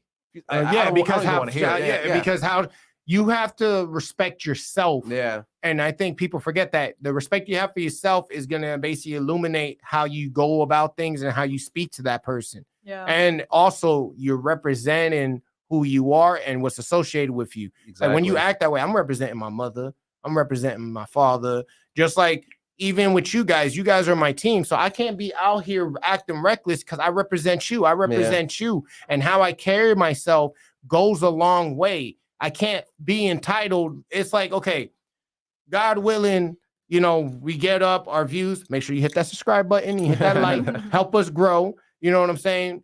We're a voice for the people right now. We don't walk on eggshells. But even then, we know to basically be delicate about certain situations, even though we have a platform. We're not entitled to anybody. Yeah. You know what I'm saying? We're still in a position where we have to be aware of our surrounding and understand words do sometimes do more damage than physical harm. Yeah. Especially if it's coming from a source. Just like you can meet somebody on the street you don't know and they be like, yo, you're a piece of shit. But if that comes out my mouth to you, it's going to hit you harder. It hits harder. You know what I'm saying? And I think people forget that. Like, we're all just trying to get by. And what bothers me about the whole entitlement issue is I think that's one of the reasons why we're so fucked up as society. Because as we're messed up as society is like, yo, I'm not saying shit has to get physical. Things have to get, you know, to a point where it becomes, you know, violent. But that's what comes with it. You know, it's like almost male versus female. You know, the entitlement is like, okay, you're a woman. There's certain things you could say to me, but you got to understand, I'm still a man at the end of the day. Just like I talk to a woman, I have to understand that's still a woman at the end of the day. I'm not entitled to shit. Yeah. And it's so crazy now because guess who sees it? The youth. You know how many times that you talk to a younger person and their response, they honestly don't see how they're disrespectful. Just fall in line, respect it.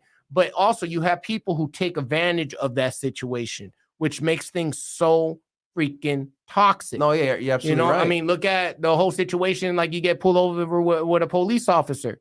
They feel entitled because they got that badge on them. Yeah. You know what I'm saying? Entitled to me, people with entitlement is like cancerous to society because it wasn't like that back in the day. Bro, I remember seeing this video. Mhm. on TikTok. It was like a 2 or 3 parter where some guy gets pulled over by cops, and like it was like 2 officers, a male officer and a female officer. The fuck you And pull me over for? no, but I forget, but it wasn't even that. Like he was like just talking to them, being all respectful and junk, just chatting. Mhm. He was just chatting with the male officer, and then the female officer, she's like already being standoffish and stuff like that. And then what went from like a regular conversation That then- could have easily be that- that could- de-escalated. de-escalated. Yeah. The female officer just pulls her gun out on him, like Mm. unprompted. no Just way. Pulls her gun out Yeah, on him, pointing it exactly. in his face, and is like, "Get out the car!" Right? And it's like, and you're watching this video, watching them like he's talking to the male officer. They're just talking, right? Uh-huh. The officer walks back, he gets his license registration, he walks back to his car, comes back. The lady comes back, gun in his face, and it's just like, yeah, and it's like, and he's like, and the guy's like, "Oh wow, we're just like pulling guns out now, right?" And I'm thinking, Is this the black dude? no, Okay. No, oh, okay. he is like a person of color, but I don't think he was black. But the point I'm making is, in regards to the entitlement, it's like, like if you get people that don't know how to wield the power that they have, then you get instances like this where they feel like they have the high ground in regards to who's just in the Damn. situation that's happening right now. And it's just like whether it was a lady or a male, it doesn't really matter. The point is that person was not suited for that instance. And now, if I'm speaking on personal matters, me personally, Mhm. I always show female officers the most respect. Like, here's a male officer, he's the female officer. Why? Here's Ben And- kissing your feet. I refuse. no, the reason why is Mhm. because, and this is gonna sound like misogynist or whatever, but women are more emotionally charged than men. So Okay. imagine you're a woman in a position of power, like being a police officer. You literally are allowed to take lives if you deem the matter necessary, right? Oh yeah, Like- you're the judge and the like, you're executioner literally- on the same That form. is literally your job. Like you are putting your life on the line. So you're in your head, you're always probably thinking like your life is in danger, and you can defend yourself in the event that you believe your life is in danger. And because I believe women are more, or I mean, statistically, like this is facts, women are more emotionally charged than men. in Yeah, most cases. Yeah, in most cases. I feel like if a female officer, especially, feels like she's fucking threatened, that shit's gonna jump up to an 11. So I think that comes from that's just my own personal thing. well, we call it the equalizer. Yeah, You know what the equalizer is? guns. Yeah. So if okay, not to go too far off topic, right? A female officer versus a male officer. What makes a male check himself when dealing with a female officer is that equalizer. Yeah. You know what I'm saying? And unfortunately, you have certain people with that entitlement issue that use that as a ploy to do the things that they're doing that they wouldn't be able to do if they have that didn't gun. have it. Yeah. And it's the same thing when you talk about working. They think because they're a paying customer, they're entitled Yeah. to No. basically that's No, not how sir. this works.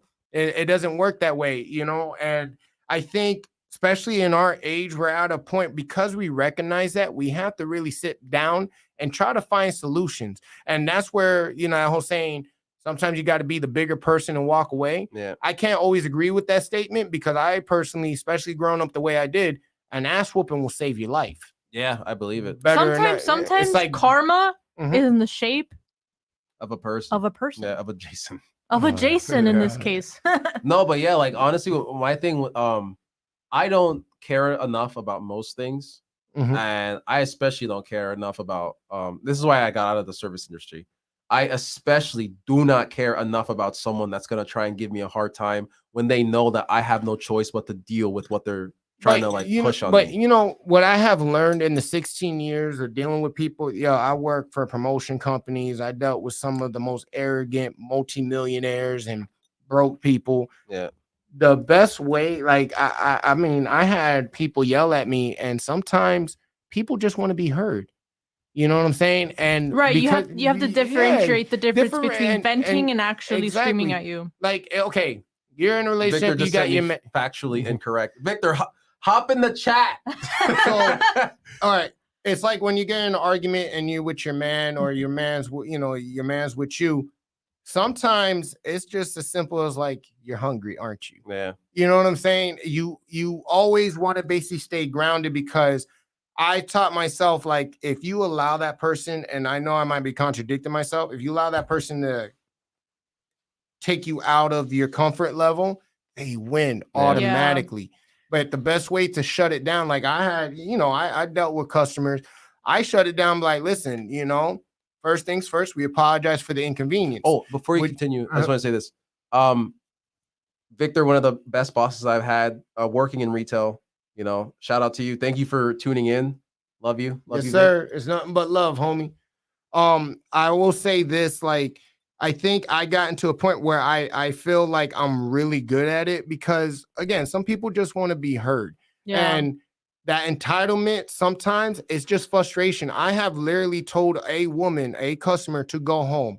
Mm. And I said, you're playing with your life. And at first she thought I was threatening her. Oh, wow. And I had to break it down. And what's funny is she gave me an NPS a review and she gave me high rankings and everything. Wow. And by the way, yo, to give myself props, I earned this. I actually am on Google with a positive review for Best Buy about a week ago. Oh, you're Someone on shot- Google? Yeah, and they gave me, thank you, love. They gave me high reviews. But the thing is, some people, again, just want to talk. Yeah. It may not even be the situation that's going on with you that has them upset. It's just other things. And Yeah. I told her, like, listen, I understand you're upset. You yelling at me is not going to fix the situation. Would you like a glass of water? I pulled up a chair. I gave her a Dasani bottle. I was like, now breathe. What is the issue? You know what I'm saying? And well, she kept ranting on. I was like, listen, you're playing with your life. And she thought I was threatening her. And I was like, my mistake. Let me explain. The world is crazy, love. I understand you're upset because your order is not there and you're frustrated. You just got this house. But the reason why I'm saying you're playing with your life, it is crazy out there. You're not wrong, but you're wrong about how you're going about it. Let us help you. That way we can make the situation easy for you. I don't know what's going on, but if you are truly mad, love, go home. They're not worth your energy. Keep your peace. And she's like, you know what? You're right. I'm so sorry. And she tried to apologize to my workers. I'm sorry for the way I treated you. And that's all it takes is compassion. Yeah. It just literally takes compassion. I mean, we all learn from, like, from relationships with our parents, friends, Mhm. partners. Sometimes you just gotta hold up a mirror, bro. Yeah, sometimes Yeah. you just have to realize to not take it personal. Don't Facts. take it like you have I'm to contradicting myself, but you have to No, I mean, you have to really listen to the person who's, like, yelling at you to think, are they really yelling at me, or are they they're just yelling, frustrated. or are they just yelling to me because they're frustrated? And at that Yeah. point, I can't take it personal because I did nothing wrong. I'm just, Yeah. they're just hoping that I could listen to them and hopefully offer a solution. As long as they you're- don't threaten Like, you. yeah, I mean, Oh, you're no, not yeah. you're not wrong, right? But it's like Sometimes. you're not wrong in what you're saying, but at the same time, it's like, bro, like, I get it. You may not be mad at me, but you yelling at me is definitely not gonna help it because Oh, yeah. because But like, that's bro, where you got to be the bigger like, person. but here's the thing though, you will get so much more just being cool. Dude, yes. Instead of being upset. Like, that's what I feel like some people don't understand. If they fucking imagine, I could be having a bad day, right? Mhm. As an employee, and someone comes up and what they're asking for is like kind of like strenuous, but they come up and be like, hey, look, man, like this, like, cool. I'm like, damn, this nigga's chill. You'll go out your That's way happened to and me you'll before. step- this you'll guy go out. over and beyond because Yeah. now you have not only compassion, but you have relations. Yeah. So You'll hit them with I'm not supposed to be doing this, but right? That exactly. person in your face, and you're like, I'm gonna be the best employee right now. We can't help you. Get out of my face. So final thoughts, love. When it comes to entitlement, what do you feel would be the best way to handle it and diffuse it? What are some of the solutions that you think we need to start practicing? I agree with Ben 100% because let me tell you, I can spot entitlement from a person a mile away, but I have had my fair share of rude entitlement and polite entitlement. And Polite entitlement. Yeah. yes, like, okay, so a person who is entitled, you can just feel it. And I've had customers, come up to me and I'm like, okay, this person is definitely entitled. I like in my job, Mhm. I open up the customer's profile when they give me their information, and employees write notes. Mhm. Guys, when in some companies, some retailers like that have customer profiles, if you are rude or you cause scenes and you're like, I'm gonna go to a different store. Yeah, There are customer profiles with comments from employees saying this customer was very rude. Beware. Like they will literally tell the other employees from like different areas, hey, Yeah. beware of this person because this person is It's a difficult. biatch. Okay. And I had a customer like that today. Mhm. I opened up a profile and it had 2 notes from 3 years apart. I'll have how Warning. rude this customer was, how But it's like a entitled she was. challenge sometimes. You know, though. and I read it and I'm like, oh my goodness. Okay, so and I'm not one for causing a scene or like picking at the bear. So I'm just doing my job. And this customer from the get-go before I opened her profile was Mhm. entitled.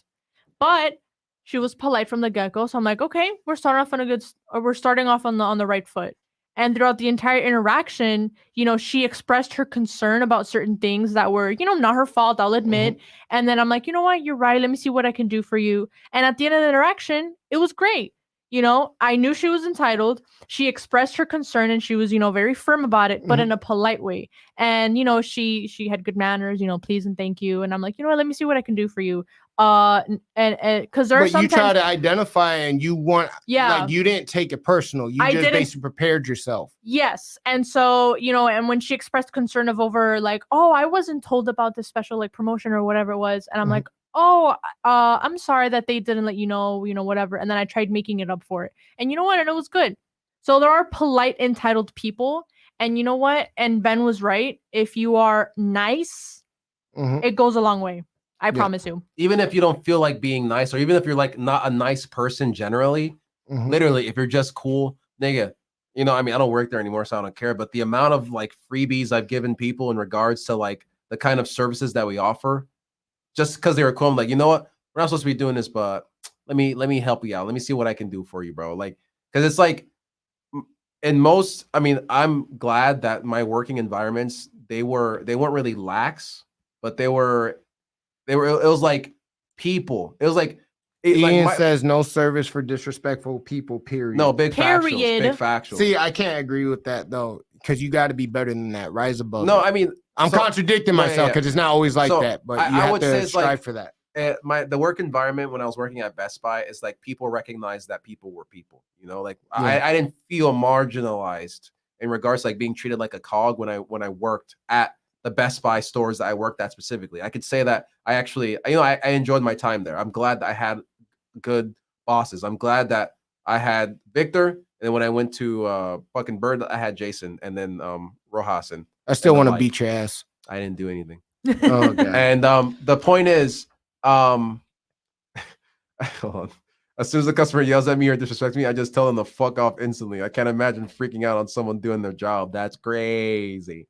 No, you're right. Like, sometimes you really are just doing your job, But like I said, the amount of you can go a lot further if you treat that person that you're interacting with like a person, right? And at the same time, you have to take the L when it's given. In regard to like, if you ask them for something and they can't do it, respect it. All right, you're right. And I'm more so that way because I worked in retail, right? Like when I tell a customer that I can't do something, even though I really want to help them, I mean it when I say I can't do it. Versus if I tell someone that's like being disrespectful that I can't do it, it's because I'm not gonna, because fuck you. I'll be real with you. So my final thoughts on it, I love the challenge because it helps me become a better person and it helps me build my character dealing with difficult people. Because at the same time, I always remember I can put myself in their situation. Like there's been plenty of times where shit's gone wrong, but because I work the job I work, it gives me a sense of knowledge where it's like, you know what? I could do this. No, like malicious compliance. So as we get into our last topic of today, this is going to be Nate. She's going to read, Am I the Asshole? So guys, hold tight because these get good. I think you're going to like this one, Jason, I think. All right, love, let's see. Okay, so the title and description says, Am I the asshole for making my niece clean and cook for a week to teach her to respect my husband and mine's dynamic? So how old is I already say how old? Yeah, in the story. Okay. I already love the title, so I'm gonna go with not the asshole. Okay. So I'm a stay-at-home mom by choice, and my husband works 2 jobs to make that possible for me. Oh? Due to his 2 jobs, the majority of housekeeping and cooking is my responsibility. My husband spends extra time with the kids and taking care of them when he's off or has an hour or 2 of downtime, and does stuff around the house on his off time. We are happy with this arrangement and it works for us. My niece, Jenny, 20 female, fake name by the way, is staying with us while she's in college.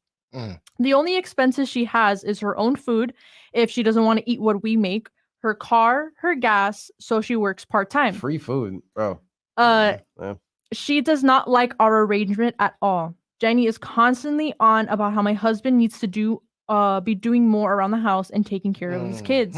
I've told her that his contribution is working so that I can pursue staying home, but she doesn't listen and has told both of us that it needs to be 50-50 with housekeeping and childcare. Entitlement. My husband, for the most part, ignores her. He told her he told her one time that he does what he can when he can and hasn't entertained her pestering since. It got to a point I told Jenny she either needs to respect our dynamic or leave, not agree with just respect, or she would need to figure out a different living arrangement. A couple days ago, my husband got home early around 11:30 p.m. He wanted to play some games to unwind before we went to bed. Facts. He asked if I moved his console. We were looking for it when Jenny came up from the basement and said she had his console and would give it back once he actually helped around the house so I could get a break. Okay. Oh my God. This isn't over, by the way. We got his console back after telling her we will not tolerate stealing in our house and told her we'd figure out what to do about her by morning. We decided to give her one last chance before going to the kick her out option. We asked what we all thought he should be doing around the house, and she told us. And we then told her that she would be responsible for all of those tasks minus childcare for the week. We sent our oldest to my parents, and for the first 4 days, it was on the list. I didn't do it. Some mess accumulated, and meals didn't get made 2 out of those 4 days. Jenny complained that she couldn't do everything with her studies and job. But I told her I didn't want to hear it since she expected my husband to do it. The 5th day, Jenny left to stay with a friend and got a call from my sister. She feels what we did was cruel and too far since Jenny was just trying to stand up for her aunt. I told her I didn't need Jenny standing up for me. What I needed was for her to respect how my husband and I run our household and not always have a go at him. She wants us to let Jenny come back and drop the cleaning lesson, but I told her no way since she did steal from my husband over this. My parents are now backing my sister. Were we wrong to have Jenny do housework to make a point? Hell no. If I may take this one, I want to take this one. First thing, bitch. Yeah. I'm about to raise my fucking octave, boy, nigga. I was born that night, not last night. You got me up. Okay, so allow me to say why they're not the asshole. Bitch. And this goes back to what I said. Misery needs company. And this is why I tell the women who watch this show, be careful of those who support you because they support you out of hate, not actual support. You have a person, from what we understand, she doesn't pay bills. She's responsible for being an adult, which is limited because all she has to do is take care of what is to her, her car, her insurance, whatever. Dude, I wish I was in her situation. You know what I'm saying? I mean, and who do you, but this is where the entitlement gets crazy because who are you? You're not married to this person. Yeah. You don't have the emotional ties to this person. You don't know what they've been through. You don't share children with them, but yet you feel entitled to speak on them. This is the problem that we were talking about earlier. Stay in your place and understand, yes, you're family, but you're a guest in this house. Teresa, and the fact that you want out your way,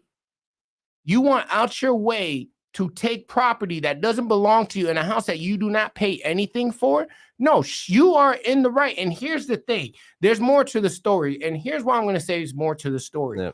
And the reason why I say that is they're saying this now, but for her to act that way, the way I see it, the wife possibly has said something to her family member, her sister, that has led her to believe that. Yeah. You get what I'm saying? And this is why you have to be careful when you share information, because understand, it's like taking advice. I don't feel what you feel. Yeah. But when you hear something about somebody that you care about and they might complain a little bit, you're automatically on the fence because in your mind you're being protective, but really you're being destructive. Yeah. So for you to honestly do something like that, she should have been kicked out a long time ago. You don't have these kids. The arrangement works. She's a stay-at-home mother, which is a full job itself. But at the same time, this is a whole male versus females. You don't understand. The world beats men up completely different from how they go at women in society. Yeah. So this works for them. And the fact that you feel you could speak on that, what experiences do you have? You don't have kids. You're not married. It's not even age. It's just, if you notice, especially in today's society, look at certain podcasts like that dumb potato chick, Pearly Things. Yeah. You know, people have a tendency to speak on things if they don't qualify for or they never experience. It's like somebody telling you how to be in a relationship. They never been in a relationship. Yeah. You know, and this is that whole entitlement behind it. No, I think for the family to support her, that's completely wrong. So and the reason why I say there's more to the story, misery needs company. Maybe they don't like the husband, or sometimes they could be envious of that situation.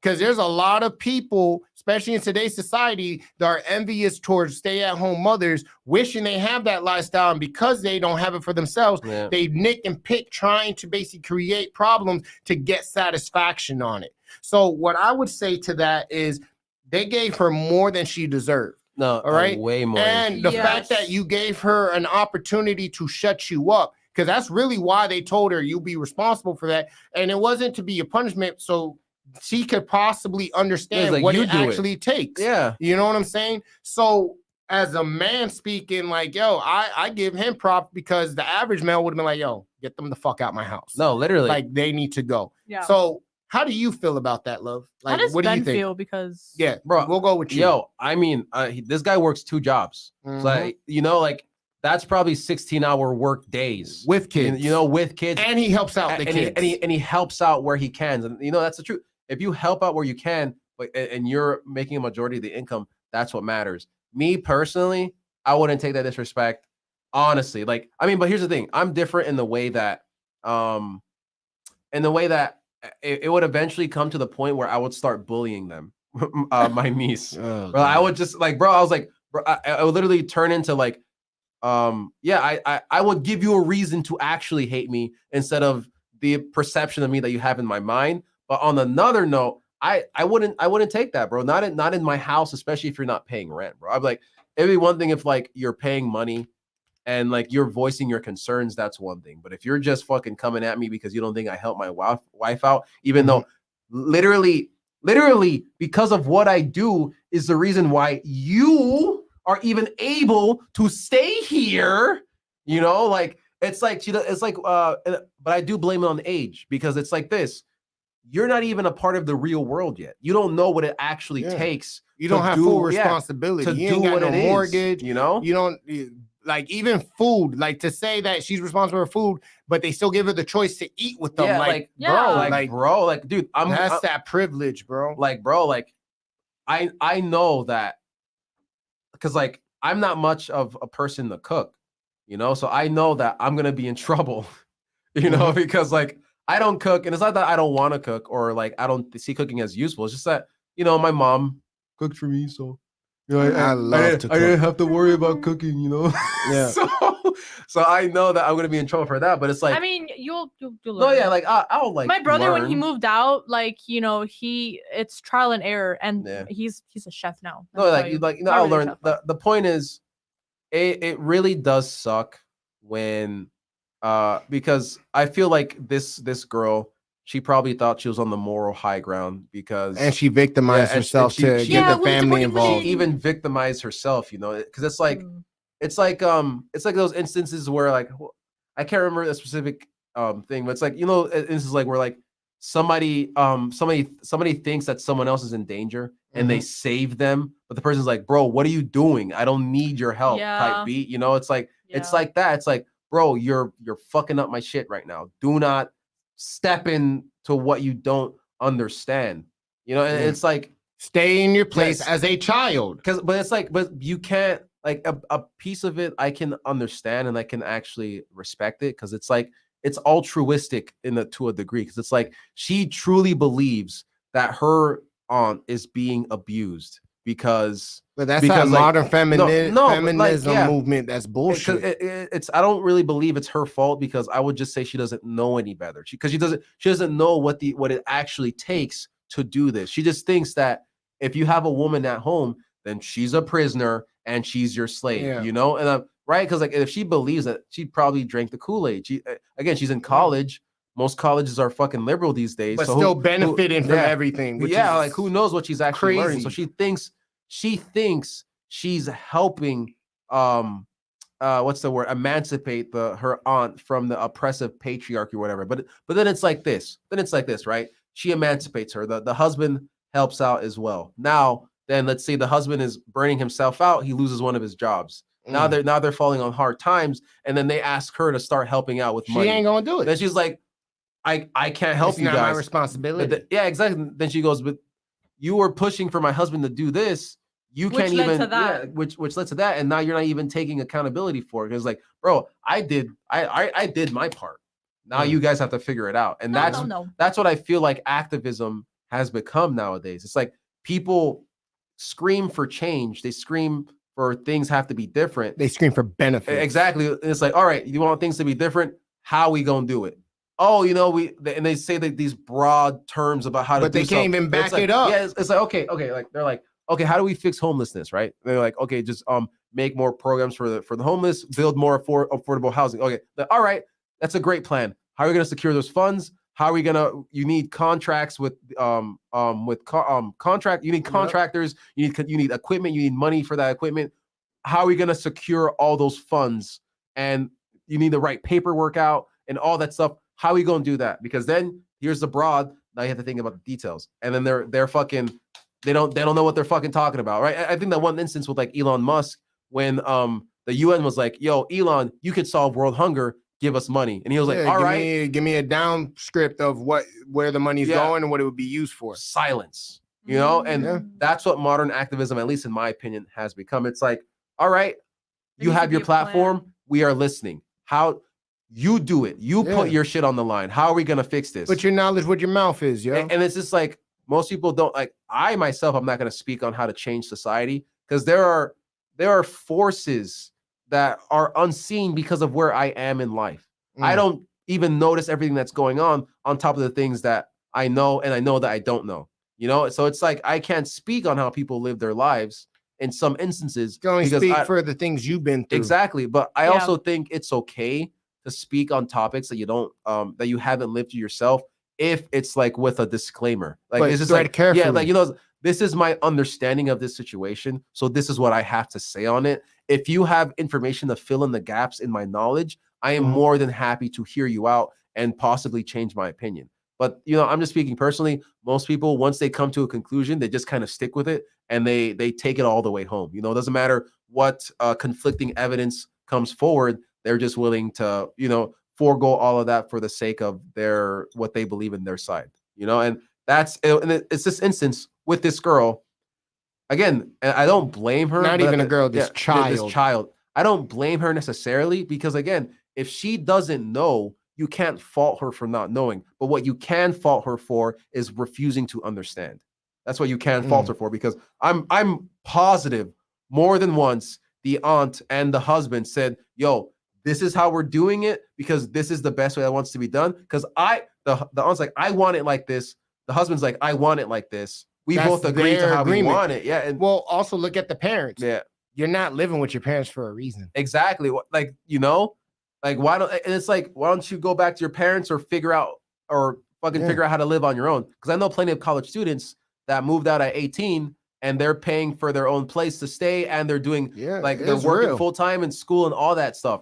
So you got the free pass and you're over here fucking you're wasting the free pass. You know, misery needs company. Yeah, and man, I feel like she's probably very unhappy because she believes that there's a lot of injustice in the world that needs to be corrected. Yeah, and trying to be a hero, and realistically, you're being the villain. You know, and it's just silly. Honestly, at the end of the day, it's just silly. I'm sorry for going out on the rant because that really bothers me to my core when people tell other people how to live their lives when someone specifically states that I am happy with my situation. Especially if they don't have the experience in life. You don't get to tell me that I'm not supposed to be happy. I hate it when people tell me how I have to feel about a situation, even after I've already expressed my thoughts and why I feel about this situation. You know, it's like but they hide it, and that's why I say it's a bullshit. It's a placebo because they're looking at, oh, I'm just trying to support you. No, what you're trying to do is break a happy home. Yeah, you know, that's it's literally what you're trying to do.